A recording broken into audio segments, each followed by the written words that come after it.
কুরাইশদের বন্ধন সারা জীবন অটুট থাকুক, আর সেই অটুট বন্ধনের আশায় আমি ওর সাথে কথা বলবো। এটাই এটাই আমরা চাইছি আবু তালিব।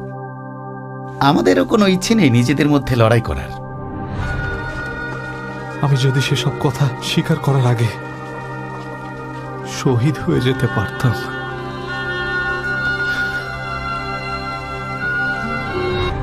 মোহাম্মদ, তুমি কাঁদছো কেন? কাঁদছো? কোথায় যাচ্ছ তুমি? অতএব তোমরা উভয় তোমাদের পালনকর্তার কোন কোন অবদানকে অস্বীকার করবে? উম্মে আব্দের ছেলে তোকে পুরো হাশিমের গোত্রকে নিশ্চিহ্ন করে দেয়া। আমার মতে তাদের প্রতি নির্যাতন বন্ধ করা উচিত। আপনার মানুষেরা আপনার ভাতিজার ওপর ক্রুদ্ধ হয়ে আছে। তারা তাকে তাদের শত্রু মনে করে আর ভাবে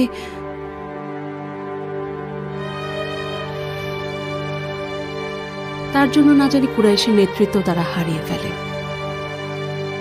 আমি বলি যে মোহাম্মদকে অত্যাচারী কুরাইশদের হাতে তুলে দিবেন না। তুমি কি ইসলাম গ্রহণ করেছ? হ্যাঁ, আল্লাহর শপথ তাই করেছি। আল্লাহ সুবহানাহু ওয়া তাআলা আমার হৃদয় চক্ষু খুলে দিয়েছেন। আমি ইসলাম ধর্ম গ্রহণ করেছি আবু তালিব। আল্লাহর ধর্মই সত্য ধর্ম, সত্য।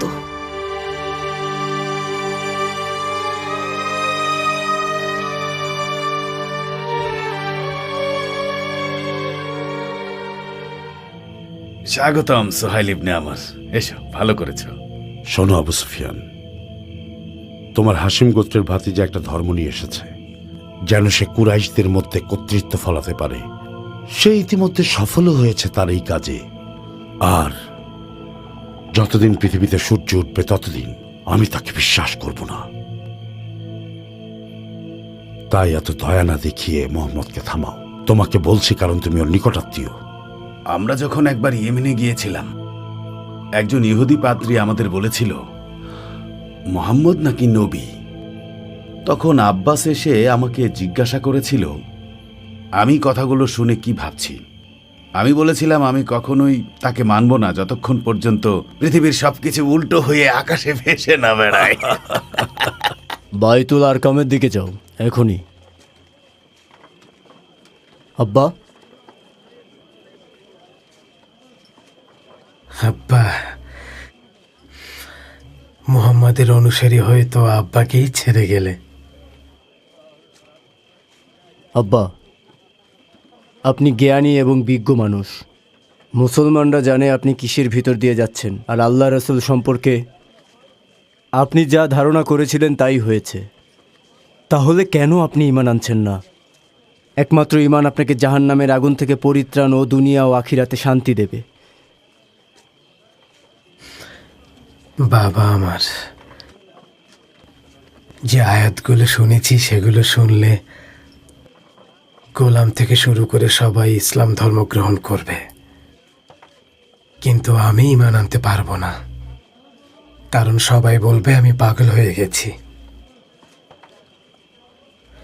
আমি শুধু চাই কুরাইশের সবাই মুহাম্মদকে শান্তিতে থাকতে দিক। কুরাইশের গোত্রের মধ্যে কোনো রক্ত না ঝরুক।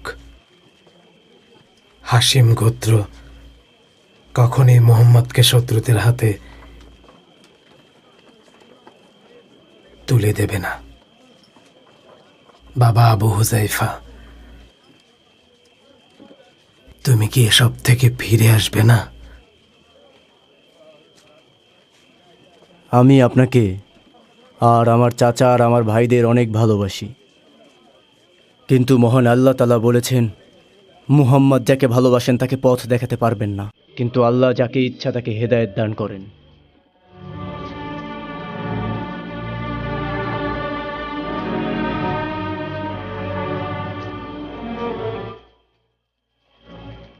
শুনুন ভাই হামজা, আপনার এখনই আবু তালিবের বাড়িতে যাওয়া উচিত। কি হয়েছে আবু তালিবের বাড়িতে? মক্কার প্রধানেরা আলোচনায় বসেছে। আমি আমার প্রাণপ্রিয় ভাই আবু তালিব আর আল্লাহ রাসূল মুহাম্মদকে নিয়ে খুব ভয় পাচ্ছি। সাফিয়া, আমি তার উপর ঈমান এনেছি। কেউ যদি তাদেরকে এক চুলো স্পর্শ করে তরবারির আঘাতে টুকরো করে ফেলবো।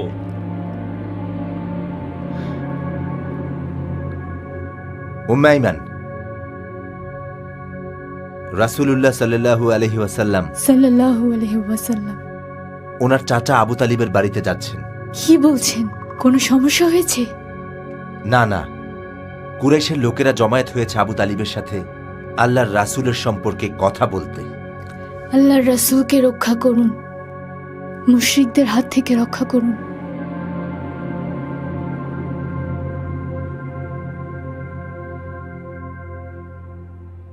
শোনো আবু তালিব, এই যে আমারাত ইবনুল ওয়ালিদ কুরাইশদের মধ্যে সবচেয়ে অভিজাত আর শক্তিশালী ব্যক্তি।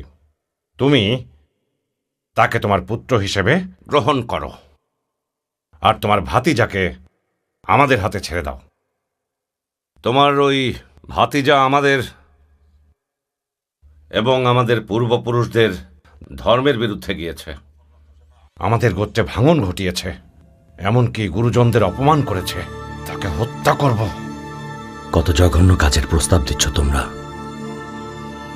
তোমাদের সন্তান আমাকে দিচ্ছ লালন পালন করার জন্য, আর আমার সন্তান তুলে দেব হত্যা করার জন্য। রাব্বিল কাবার কসম, আমি এটা কোনোদিনই হতে দেব না। দেখুন, আপনার গোত্রের মানুষেরা চেষ্টা করছে আপনি যেন আমাদের কোনো সিদ্ধান্তে মনোক্ষুণ্ণ না হন। তারপরেও তো আপনি কোনো প্রস্তাবই মানতে চাইছেন না। রাব্বিল কাবা জানেন তারা আমার ভালোর জন্য কোনো কিছুই করেনি, আর সবসময় তারা আমার শত্রুদের পক্ষ নিয়েছে। কি আশা করছো তোমরা আমার কাছ থেকে? হাসিম গোত্রের লোকেরা আর এই যে আব্দুল মুত্তালিবের বংশধর, তোমাদের মিত্র গোত্রদের আর দাসদের ডেকে আনো। আমি আবু তালিব বলছি, আমি মোহাম্মদকে জান দিয়ে হলেও রক্ষা করব। যতদিন পর্যন্ত পৃথিবীতে আমি বেঁচে আছি, কেউ ওর কোনো ক্ষতি করতে পারবে না। আমিও আছি আবু তালিব। আল্লাহর শপথ, আমরা বেঁচে থাকতে কেউ মোহাম্মদের ক্ষতি করতে পারবে না। আমি কুরাইশদের পক্ষে থাকব। চলো এখান থেকে উঠি। আবু তালিব আমাদের ছেড়ে তার ভাতিজাকেই রক্ষা করুক। লাত আর উজ্জার কসম, শেষ পর্যন্ত আমাদেরই জয় হবে।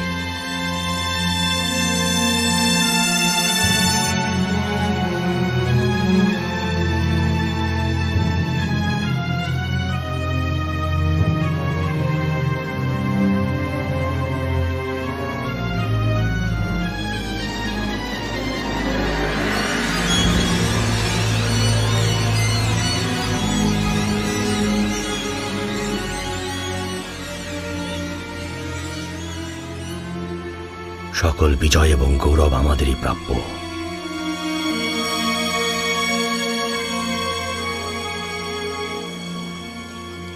আমার কথা শুনুন কুরাইশগণ, হজের সময় আমাদের খুব নিকটে চলে এসেছে।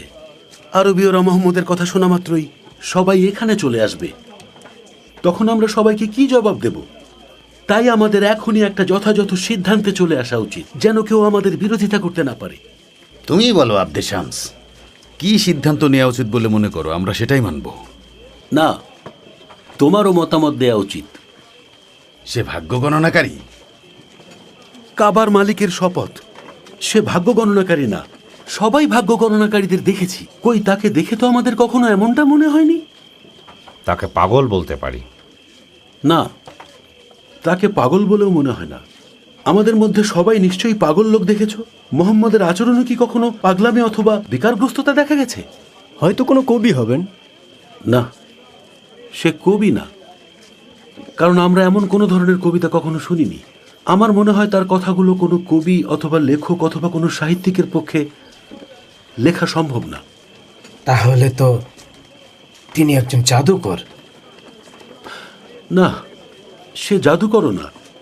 আমরা কম বেশি সবাই জাদুকরদের দেখেছি, তাকে তো কখনো সে ধরনের কোনো কাজ করতে দেখিনি। তাহলে তাকে কি বলা যেতে পারে আব্দে শামস? তার কথাগুলো সত্যি তাৎপর্যপূর্ণ এবং অত্যন্ত চমৎকার। আর আপনারা যেসব কল্পনা করেছেন সেগুলোকেও যদি সত্যি ভাবতে চান, তাহলে জেনে রাখুন সেগুলো অবশ্যই ভুল। তারপরও একদিক থেকে আমরা তাকে জাদুকরই বলতে পারি, কারণ সে এমন কিছু এনেছে যার কারণে সব লোকজন তাদের পিতা আর মাতার থেকে আলাদা হচ্ছে বোন ভাইয়ের থেকে, স্ত্রী তার স্বামীর থেকে, সর্বোপরি তার গোত্র থেকেও। তাহলে সে কে? কি বলতে চাও? তার কথাগুলো কি খুবই মধুর? আমি তো দেখছি তুমিও তার কথায় গলে গেছো।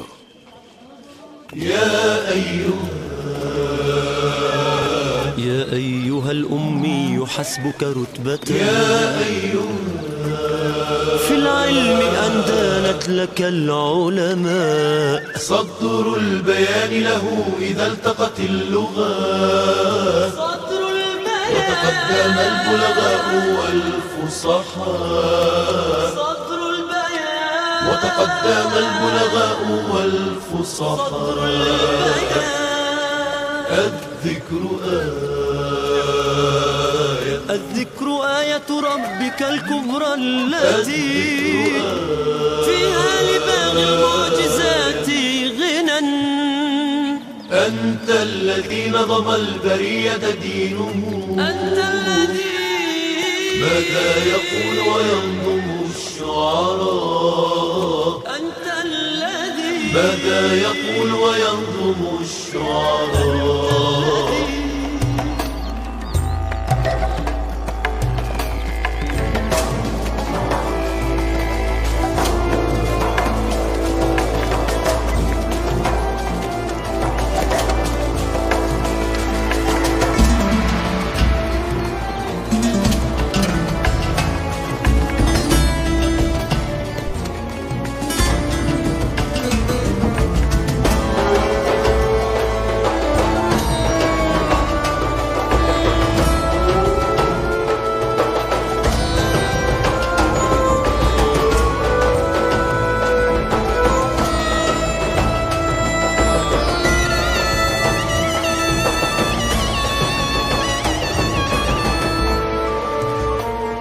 শুনুন আরববাসীগণ,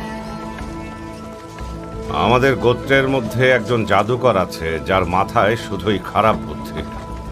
তার কারণেই লোকজন, সন্তান, স্ত্রী, সর্বোপরি গোত্র থেকে আলাদা হয়ে যাচ্ছে। তাই সতর্ক হয়ে যান, তার সাথে মিশবেন না, অন্যথায় আপনাদের গোত্র ক্ষতিগ্রস্ত হবে। তার নাম মুহাম্মদ ইবনে আব্দুল্লাহ ইবনে আব্দুল মুত্তালিব। শুনুন তামিম গোত্রের সবাই, আপনারা কি জানেন মুহাম্মদ জাদুকর, যে আমাদেরকে আমাদের পরিবার থেকে, পূর্বপুরুষদের ধর্ম থেকে আমাদেরকে আলাদা করতে চাইছে। সুতরাং তাকে আপনারা কখনোই মানবেন না। সে কথার মাধ্যমে কবচ করে, মানুষকে গোত্র থেকে পুরোপুরি আলাদা করে দেয়। তার ডাকে আপনারা যাবেন না। শুনুন দাউদ গোত্রের সবাই, মুহাম্মদ আমাদের উপর জাদু করছে যেন আমাদের গোত্র থেকে আমাদেরকে একদম আলাদা করে দিতে পারে। তাই তুলা দিয়ে আপনারা আপনাদের কান একদম বন্ধ করে রাখবেন আর তার কথা একদমই শুনবেন না। সে হলো জাদুকর, তার সাথে চলাফেরা করলে মাসুল আপনাদেরকেই দিতে হবে। তাই পরিবারকেও সতর্ক করুন। শুনুন আরববাসীগণ, আপনাদের কি মনে হয় মুহাম্মদের উপর আল্লাহ বাণী পাঠাবেন যেখানে আব্দে ইয়ালিল আল সাকাফি আর আমি আছি?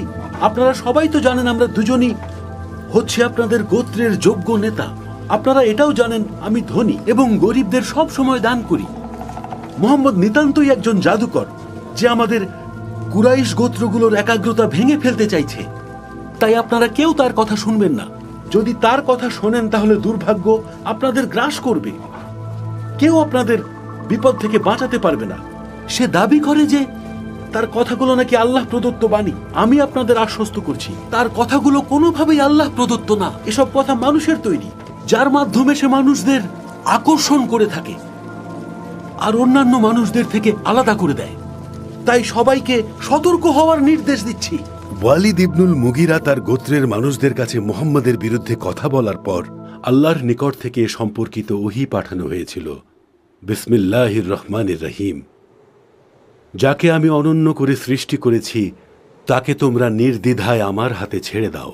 আমি তাকে বিপুল ধন সম্পদ দিয়েছি এবং সদা সঙ্গী পুত্রবর্গ দিয়েছি। এরপরেও সে কি করে আশা করে যে আমি তাকে আরও বেশি ধন সম্পদ দেই? কখনোই নয়। সে আমার নির্দেশ সমূহের বিরুদ্ধাচরণকারী। সত্তরই তাকে শাস্তির পাহাড়ে আরোহণ করাবো। সে চিন্তা করেছে এবং মনস্থির করেছে, ধ্বংস হোক সে কিরূপে সে মনস্থির করেছে, আবার ধ্বংস হোক সে কিরূপে সে মনস্থির করেছে। সে আবার দৃষ্টিপাত করেছে, অতঃপর সে ভ্রুকুঞ্চিত করেছে ও মুখ বিকৃত করেছে, অতঃপর পৃষ্ঠ প্রদর্শন করেছে, অহংকার করেছে। মহান আল্লাহ সত্য বলেছেন। কুরাইশের লোকেরা কতটা বোকা! তারা আরবদের ডেকে ডেকে রাসূল সাল্লাল্লাহু আলাইহি সাল্লামের ব্যাপারে সতর্ক করছে। সাল্লাল্লাহু আলাইহি ওয়াসাল্লাম, স্বয়ং আল্লাহ নিজেই তাদের পরাস্ত করবেন।